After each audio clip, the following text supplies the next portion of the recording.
ভূমি একাদশী, তো আবার চলে এসেছি আমার গোপুসোনার স্নানের জন্য। গোপুসোনার পোশাকটা ভালো করে ঘি মাখিয়ে নেব। ভালো করে গোপুসোনাকে তুলসী পাতা ও ফুল দিয়ে স্নান করানো হচ্ছে।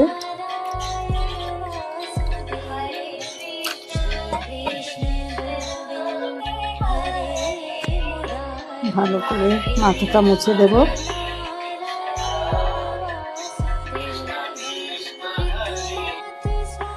আজ ভৌম একাদশী, তো নাকি হলুদ পরলে শুভ, তো গোপুকে হলুদ ধুতি এবং হলুদ মুকুট পরানো হলো। আরেকজনও বসে আছে, ওনাকে স্নান করাবো। উনি তো পুরো রেডি।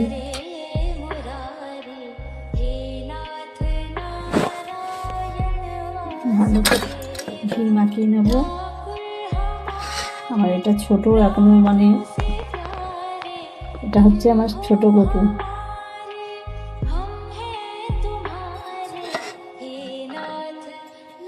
গপুকে স্নান করানো হয়ে গেছে। গাটা মুছে দেবো সুন্দর করে। মাথা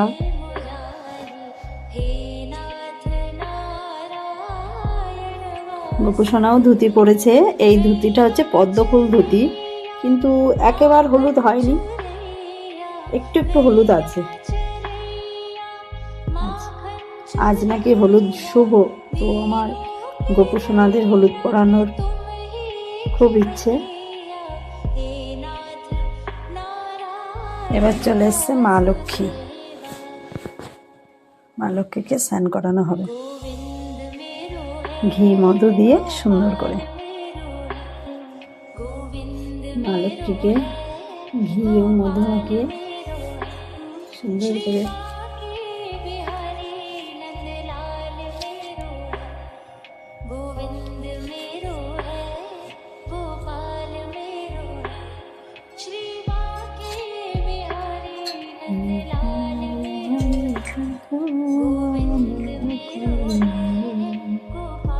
মাকে ঘি ও মধু মাখানো হয়ে গেছে। এবার স্নান করিয়ে দেব। মায়ের স্নান রেডি। মাকে এবার রেডি করাবো পোশাক পরিয়ে।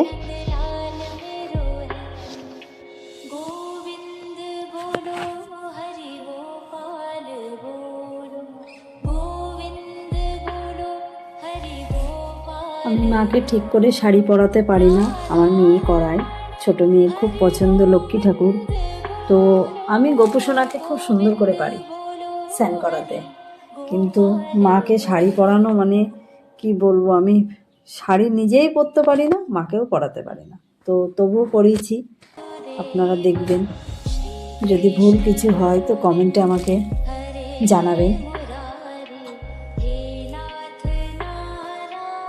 মা রেডি। ও মায়ের কানের দুল পরানো হয়নি।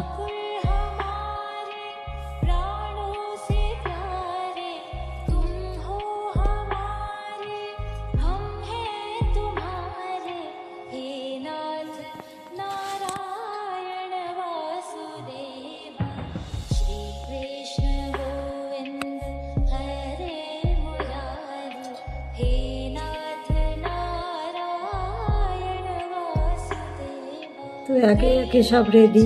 এবার প্রসাদ দেব। সবাই রেডি।